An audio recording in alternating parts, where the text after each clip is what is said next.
It's been exactly 1 year since the day my husband, Eric, discovered that I had been unfaithful to him with my boss, Mark. That moment marked the start of a complete upheaval in my life. Before then, Eric wasn't just my husband. He was my closest friend, the person with whom I had built a life over the past 8 years. We faced our share of challenges, but we were a team. However, I made the worst decision of my life, and it shattered everything I had.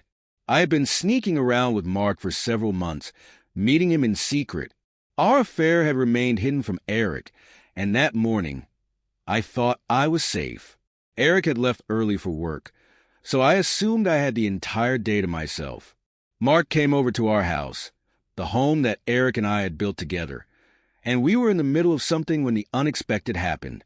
I didn't hear the door open, but somehow, Eric must have changed his plans. There he was, standing in the doorway of our bedroom. His face was pale, and his hands were clenched into fists. The silence was deafening as he stood there, absorbing the scene. When he finally spoke, his voice was eerily calm. "What is this?" he asked. I froze, scrambling to cover myself, but my mind raced, searching for an explanation. The excuses I blurted out even sounded absurd to my own ears. Before I could process what was happening, Mark, who should have at least faced the consequences with me, gathered his clothes and fled, leaving me to deal with Eric's cold silence. Eric's reaction was chilling. He didn't yell or scream, but I could feel the fury in his controlled movements. "You have 5 minutes to get out of my house," he said coldly. I begged him to listen, to let me explain, but he turned and walked out, leaving me to pack my things in a frantic, tearful haze. When Eric returned, I was already gone, and my world began to crumble. The fallout was swift and brutal. By the end of the week, Eric had filed for divorce. The news of my affair spread quickly, and the fallout was even worse than I could have imagined. Most of our friends, who had been close to Eric, turned their backs on me, refusing to even acknowledge my presence.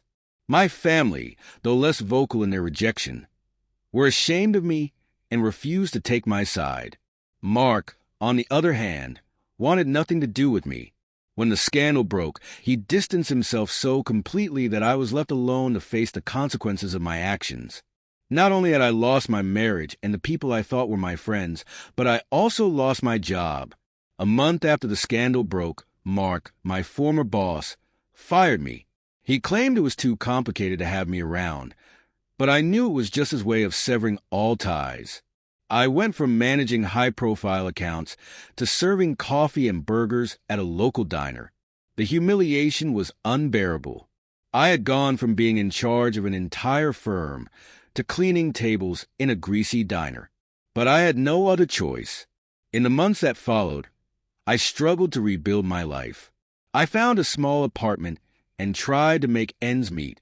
I heard through mutual friends that Eric was thriving. He had received a significant promotion at work and had started dating someone new, a beautiful, intelligent woman named Rachel. It was difficult to hear, but I had no one to blame but myself. I had destroyed everything, and Eric deserved to be happy.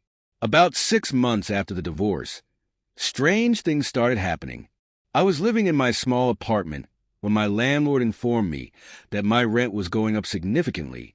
It didn't seem like a coincidence, especially considering the timing. It felt like more than just bad luck.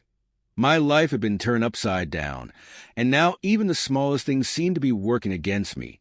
Eric's revenge had begun, and I hadn't even realized it. At first, I didn't understand, but the more I thought about it, the clearer it became. Everything I had built with Eric was gone, and every aspect of my life seemed to be slipping away. Eric was no longer the man I had known. The calmness he had shown in the face of my betrayal was just the beginning. His revenge had already started to change the course of my life in ways I could never have anticipated. I had brushed off the unsettling changes in my life, but things took a darker turn when the diner where I worked suddenly reduced my hours, citing a budget issue. At first, I assumed it was just a coincidence, but when I started applying for new jobs, every interview ended the same way, with polite rejections. It felt as if my attempts to move on were being sabotaged, and I couldn't understand why. One evening, while I was at the diner, I overheard two of my former coworkers talking about Eric. They mentioned that he had bought out Mark's company. My heart sank. Mark's company was where I had worked, and it was the same company where Eric had caught me cheating.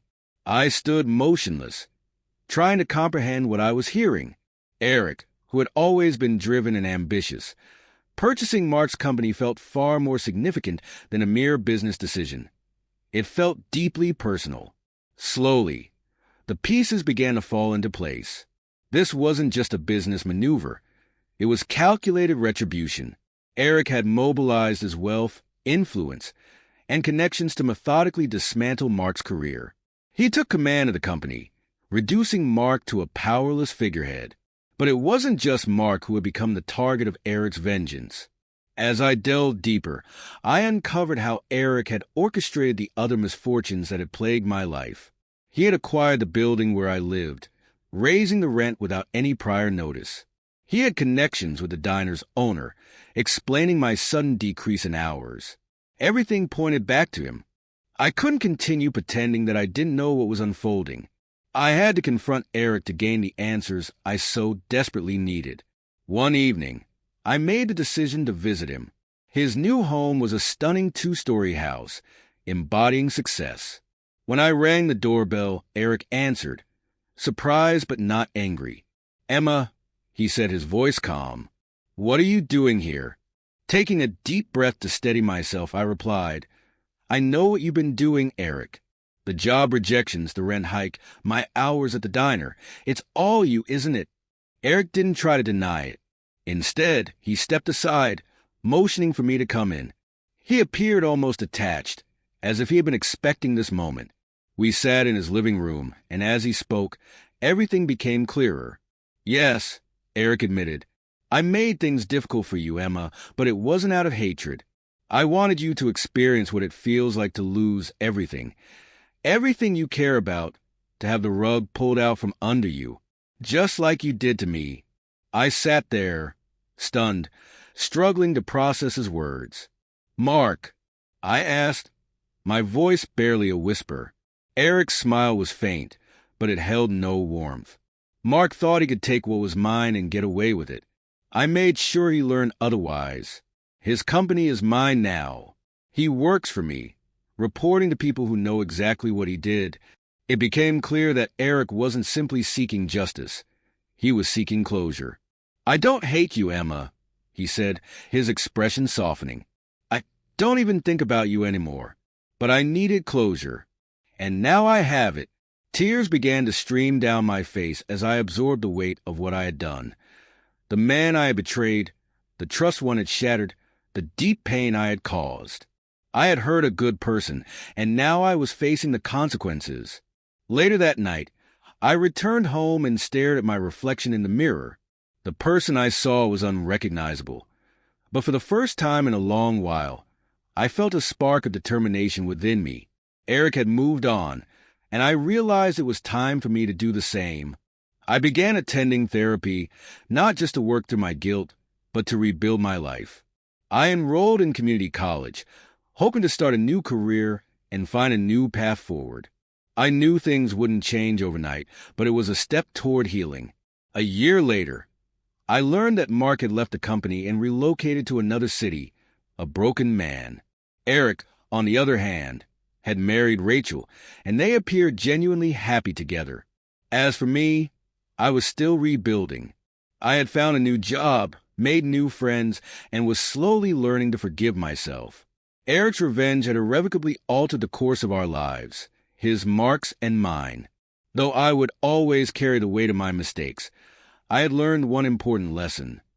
Betrayal comes with consequences, and sometimes those consequences follow you for a lifetime.